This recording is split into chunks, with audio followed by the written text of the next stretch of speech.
Cumprimentamos a todos com a paz de nosso Senhor e Salvador Jesus Cristo. Estamos iniciando mais um programa EBD na TV.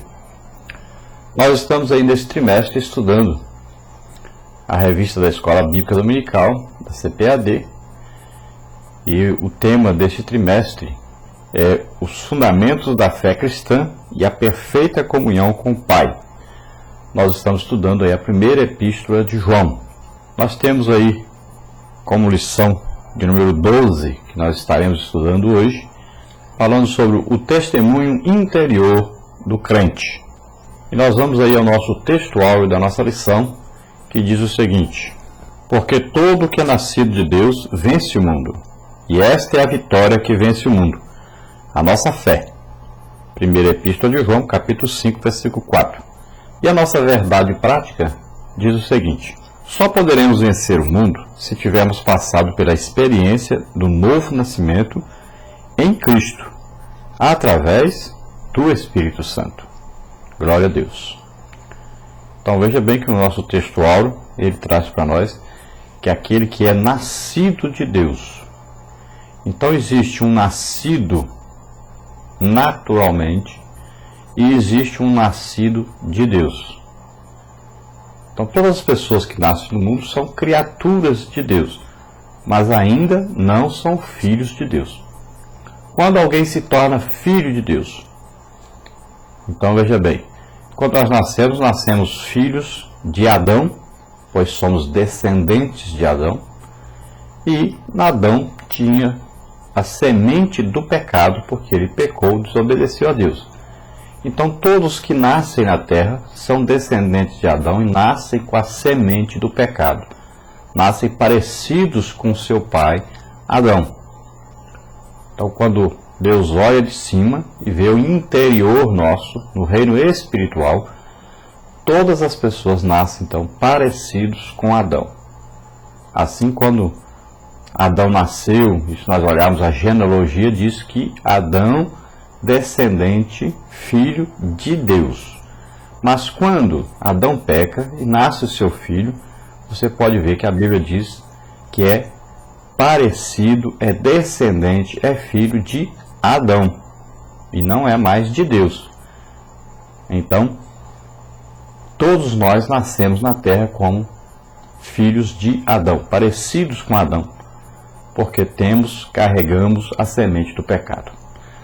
Quando um dia tomamos conhecimento desse pecado, admitimos este pecado, porque ouvimos a palavra de Deus, ou ouvimos a nossa própria consciência nos acusar, e nos arrependemos desse pecado, e aceitamos que Deus enviou seu Filho Jesus para morrer por nós, levando este pecado sobre ele na cruz do Calvário, então, neste dia, nós nos tornamos filhos de Deus. Deus coloca em nós o Espírito Santo.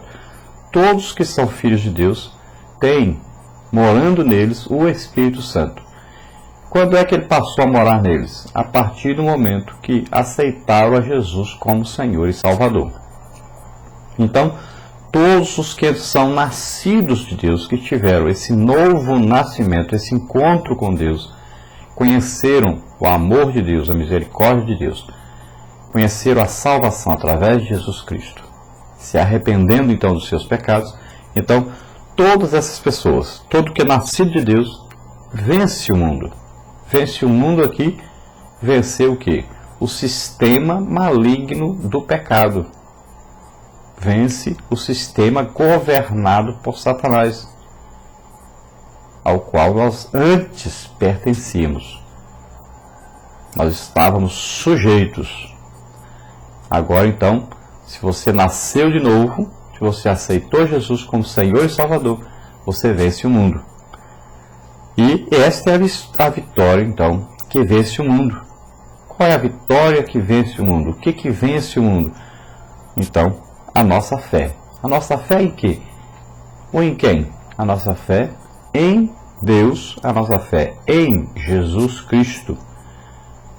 Então essa fé é impulsionada em nosso interior pelo Espírito Santo, que nos dá a certeza da salvação, que nos dá a certeza do perdão de Deus, que que nos conduz à vida eterna com Deus. Então essa é a vitória que vence o mundo. Enquanto nós tivermos fé em Deus, fé que Deus enviou seu Filho Jesus Cristo, que Ele morreu por nós e nos salvou, então nós estamos vencendo o pecado, vencendo o sistema maligno do mundo e estamos caminhando para o céu, para a vida eterna com Deus. Glória a Deus. E a nossa verdade prática disse: só poderemos vencer então o mundo, então o sistema maligno, o pecado, se tivermos passado pela experiência do novo nascimento em Cristo, através do Espírito Santo. Então, como se dá essa experiência do novo nascimento? Então, o Espírito Santo é que auxilia, o Espírito Santo é que nos convence que nós somos pecadores, então ele nos convence do pecado, ele nos convence que Deus é justo, Deus não vai lançar no inferno um justo e o injusto, Deus também não vai levar para o céu para viver eternamente com ele um pecador e um santo. Então ele nos convence que Deus é justo, que Deus vai levar aqueles que foram justificados, aqueles que foram declarados santos, aqueles que reconheceram o seu Filho como o único Senhor e Salvador. E também o Espírito Santo é quem convence que existe um juízo preparado para aqueles que não aceitaram Jesus como Senhor e Salvador, para aqueles que não se arrependeram dos seus pecados. Existe um juízo de Deus, ou seja, eles serão lançados no lago de fogo e enxofre, junto com Satanás e o falso profeta, a besta, junto com todos os anjos que se tornaram demônios quando se revoltaram contra Deus e seguiram Satanás, junto com todos aqueles que morreram já em pecado, que não aceitaram Jesus como Senhor e Salvador. Então todos serão lançados no lago de fogo e enxofre, onde estarão eternamente vivendo sem Deus, sem paz, sem salvação. Então o Espírito Santo convence o homem disso. E depois o Espírito Santo vem morar naquele que se arrependeu, que aceitou Jesus como Senhor e Salvador, porque é o Espírito Santo também que dá a revelação dessa salvação através de Jesus. E depois o Espírito Santo é quem vai nos ajudar, nos acompanhar, nos ensinar, nos consolar, nos exortar, nos edificar durante a nossa caminhada, durante a nossa vida cristã, até estarmos para sempre com o Senhor no céu. Glória a Deus. Vamos à nossa leitura bíblica, que está registrada aí na primeira epístola de João, no capítulo 5, e nós vamos ver do versículo 1 ao versículo 10, que diz assim: todo aquele que crê que Jesus é o Cristo é nascido de Deus, e todo aquele que ama ao que o gerou, também ama ao que dele é nascido. Nisto conhecemos que amamos os filhos de Deus, quando amamos a Deus e guardamos os seus mandamentos. Porque esta é a caridade, ou o amor de Deus, que guardemos os seus mandamentos, e os seus mandamentos não são pesados. Porque todo o que é nascido de Deus vence o mundo, e esta é a vitória que vence o mundo, a nossa fé. Quem é que vence o mundo, senão aquele que crê que Jesus é o Filho de Deus? Este é aquele que veio por água e sangue, isto é, Jesus Cristo. Não só por água, mas por água e por sangue.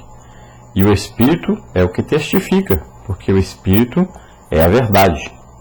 Porque 3 são os que testificam no céu: o Pai, a Palavra e o Espírito Santo. E estes 3 são um.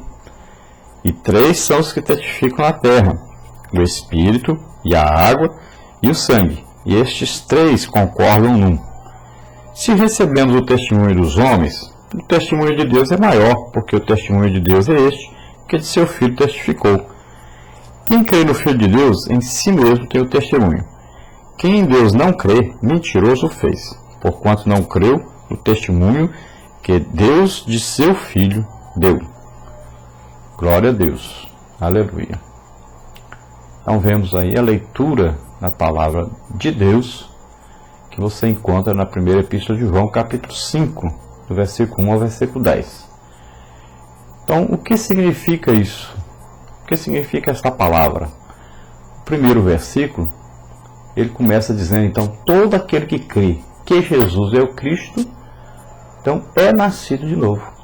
Olha, crer que Jesus é o Cristo, ou seja, crer que Jesus é o Messias, crer que Jesus é o Salvador, né? Isso é imprescindível para a salvação. Não existe salvação sem crer nisso. Só se chega ao Pai através do Filho. Jesus diz: eu sou o caminho e a verdade e a vida, e ninguém vem ao Pai a não ser por mim. Então só há um Deus e um só mediador entre Deus e os homens, Jesus Cristo, aquele que se fez homem, aquele que deu a vida por nós na cruz do Calvário. Então todo aquele que crê que Jesus é o Cristo, então é o Salvador, este é o que é nascido de novo. Então é importante crer